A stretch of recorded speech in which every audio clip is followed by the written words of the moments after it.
ಎಲ್ರಿಗೂ ನಮಸ್ಕಾರ ಸರ್. ಇದು Challakere. Welcome to R K properties. ಇವತ್ತು 6.5 ಎಕರೆ ಜಮೀನು ನೋಡೋಕ್ಕೆ ಬಂದಿದ್ದೀನಿ.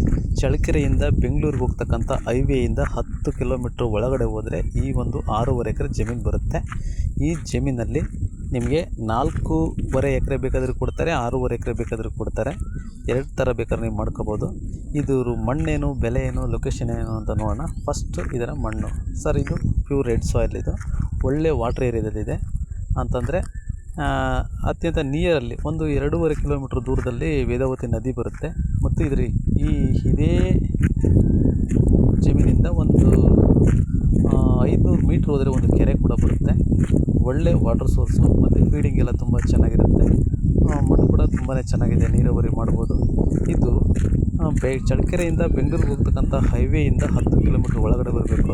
ಅಂದರೆ ಅದು ಟಾರ್ ರೋಡು, ಮೇನ್ ರೋಡು. ಆ ಮೇನ್ ರೋಡಿಂದ 700 ಮೀಟ್ರ್ ಒಳಗಡೆ ನಕಾಶೆ ರೋಡಲ್ಲಿ ಬರಬೇಕು. 30 ಅಡಿ ರೋಡದು, ವಿಲೇಜ್ ಟು ವಿಲೇಜ್ ಹೋಗ್ತಕ್ಕಂಥ 30 ಅಡಿ ರೋಡು. ಆ 30 ಅಡಿ ರೋಡ್ಗೆ ಈ ಒಂದು ಜಮೀನು ಇದೆ. ಜನರಲ್ ಪ್ರಾಪರ್ಟಿ ಇದು, ಪಿತ್ರಾರ್ಜಿತ ಆಸ್ತಿ. ತುಂಬಾ ಚೆನ್ನಾಗಿದೆ, ಒಳ್ಳೆ ರೆಡ್ ಸಾಯಿಲ್ ಇದು. ಮತ್ತು ನೋಡ್ರಿ, ಇದೇ ರೋಡು ಪಕ್ಕದಲ್ಲಿ ಕಾಣ್ತಿದೆಯಲ್ಲ, ಇದೇ ರೋಡು. ಒಳ್ಳೆ ರೋಡ್ ಇದೆ. ಇದು ರೇಟ್ ಬಂದುಬಿಟ್ಟು ಅವರು 13.5 ಲಕ್ಷ ಹೇಳ್ತಿದ್ದಾರೆ. ಫೈನಲ್ ಅಂತಿದ್ದಾರೆ. ನೆಗೋಷಿಯಬಲ್ ಆಗುತ್ತೆ, ಒಂದು 50,000 ಲಕ್ಷ ನೆಗೋಷಿಯಬಲ್ ಆಗ್ಬೋದು. ಜನರಲ್ ಪ್ರಾಪರ್ಟಿ ತುಂಬಾ ಚೆನ್ನಾಗಿದೆ. ನಿಮಗೆ 4 ಎಕರೆ ಬೇಕಾದ್ರೂ, 4.5 ಎಕರೆ ಬೇಕಾದ್ರೂ ಸಿಗುತ್ತೆ, 6.5 ಎಕರೆ ಬೇಕಾದರೂ ಸಿಗುತ್ತೆ.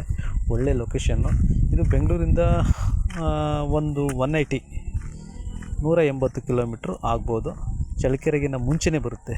ಅಂದರೆ ನೀವು ಬೆಂಗಳೂರು, ಚಳ್ಳಕೆರೆ ಮತ್ತು ಹಿರಿಯೂರು ಮಧ್ಯದಲ್ಲಿ ಬರ್ತಕ್ಕಂಥ ಹೈವೇಯಿಂದ ಕೇವಲ ನೀವು ಒಂದು 10 ಕಿಲೋಮೀಟ್ರ್ ಒಳಗಡೆ ಹೋದರೆ ಈ ಒಂದು ಪ್ರಾಪರ್ಟಿ ನಿಮಗೆ ಸಿಗುತ್ತೆ.